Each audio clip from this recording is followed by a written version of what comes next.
parents don't really want us to get married because they think that since we broke up one time, we're not like we're gonna have the same problem, and then once we get married, we're gonna get a divorce after a while. Here's the thing: you guys are adults, and the parents need to back off. So if he doesn't want to... Well, does he want to be married to you, or does he want to be married to his parents? Because he needs to grow up and be a man. Asking him, yeah. When you're a man, you tell your parents, thank you, you got your job done. I'm going to make you proud. I may make some mistakes in my life, but it's my life to make the mistakes, not yours. So just like you, my dear parents, who I love and respect and adore, and who did a great job raising me, you got to make mistakes in your life. I'm going to go make some mistakes in my life sometimes. If I want your guidance, if I want your advice, as an adult, I will ask you for them. Please don't give me your advice unless I ask, because that's disrespectful. I'm no longer than a child. I'm a man. It takes a man to say that and mean it. If he's not man enough to say that, then I'm sorry to tell you, but he's not even qualified to be a husband, much less a fiancé or a father, for God's sakes. Can you imagine being a father and having to ask your mother what to do? Yeah, I know. That's ridiculous. Yeah, I agree. Okay, when you're a man, you take care of your parents if they need it, but you don't let them take care of you. And you, if you need their advice, you ask for it. For them, they just say what they think anytime they want. Well, then that is because they have a codependent relationship with him. Where do you think he learned this model? In codependent relationships, there's no boundaries. The only relationships that work is where there's boundaries, very clear-cut boundaries. Yeah. This is my space, my world, my responsibility, my feelings, my thoughts, my body, and I will do with them as I see fit, and in a way that is responsible and that takes care of the people around me by my choice, not by obligation.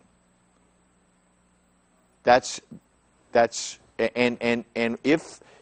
if you pass certain boundaries, I will politely say, please don't pass those boundaries. That's you're stepping out of bounds here. You're invading into my space, my privacy, my thoughts.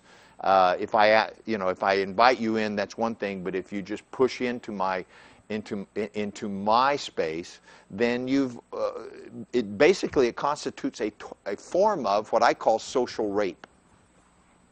Yeah. When somebody steps over your boundaries and you go, wait a minute, that hurts my feelings. I don't want you to do that, and they keep doing it. That's social rape. Does that make sense? I can't tell you how much I agree with your... Yeah, so... whatever you're saying. We're like raping each other all the time because there's no boundaries, right? People and entire cultures and families and generations have grown up this way. And look at the state of the relationships in the world.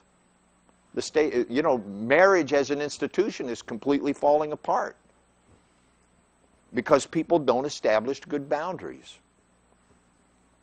I will stand for this, and I will not stand for that. Yeah, I gave them so much love. I always call them to send them flowers for Father's Day, Mother's Day. They don't even answer my phone calls, It's like I have a disease, and I am going to, transfer this if they answer the phone, or something like that. Well, you need to, that's part of the things in the negotiating stage. Whether you get engaged to this guy or not is your business as an adult and is his business as an adult and is none of their business unless they're going to pay for the entire thing. Are they going to support you guys and pay for everything? They might have they might have a vote. No. That might buy them a vote. Okay? Yeah. But unless if the guy has got his own money and his own home and his own life and his own career and he's old enough to get married and be a husband and a father, then he needs to man up, take responsibility for his choices and decisions, and also quit blaming you and dragging you into how his hurt feelings. His hurt feelings are his business. And my recommendation to him is that he take it to the men in his life. If you're a man and you want to be married, for the men watching, you're going to have to swallow your pride a lot. You're going to have to shut up when you don't want to, and you're going to have to keep your feelings inside when you don't feel like it, and you're going to have to keep your thoughts clear even when your mind is saying crazy stuff, and you're going to have some discipline and rigor and some responsibility and some dignity and some nobility, and you're going to have to be trustworthy when you don't want to be, and you're going to have to be honest when you don't feel like it, and you're going to have to be brave when you feel afraid. All of that is required to be a husband and a father. And if you don't have that, don't bother the world by getting married and messing people up. You know, just like get used to being single. Because to be a man and to be married means that you man up. You take responsibility for your life. And you don't, and part of that means that when you get your feelings hurt, you go share it with the other men in your life perhaps, but you don't come and throw it on your wife. You don't come and beat her up with your feelings. That's irresponsible. Because a man's feelings are too strong for a woman to have to worry about and take care of. I think a man should take care of a woman's feelings. If a wife or a woman says, I'm hurt, what you said hurt me, it made me feel bad or embarrassed or belittled or sad, then I think a man should be concerned about that and take care of it and say, listen, what can I do to take care of you? What can I do to help you feel better? What can I do to make up for this thing that I did that hurt your feelings? I'm very sorry. I promise I won't do that again. That would be a manly thing to do. But to argue with her, well, my feelings were more hurt than your feelings, and then he just becomes another girl arguing with a girl about whose feelings are more important. May the best girl win, you know? Yeah. So if he wants to be the girl in the relationship and say, my feelings were more hurt than your feelings, well then, you know, I don't know. That's why I think that they ought to come to my workshop. Some of the things I have to tell them is not such good news.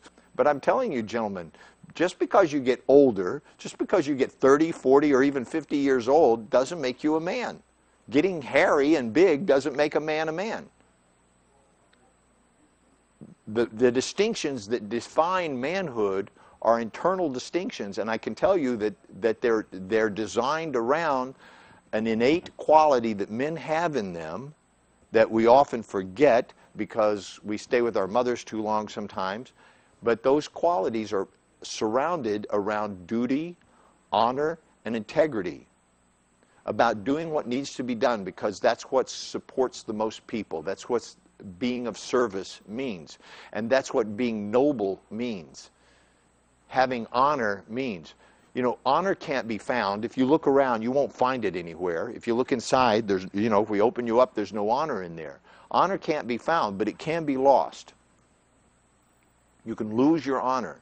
And men have lost honor, and then they don't even try to get it back because they don't know what they've lost yet. And then they blame the women for it.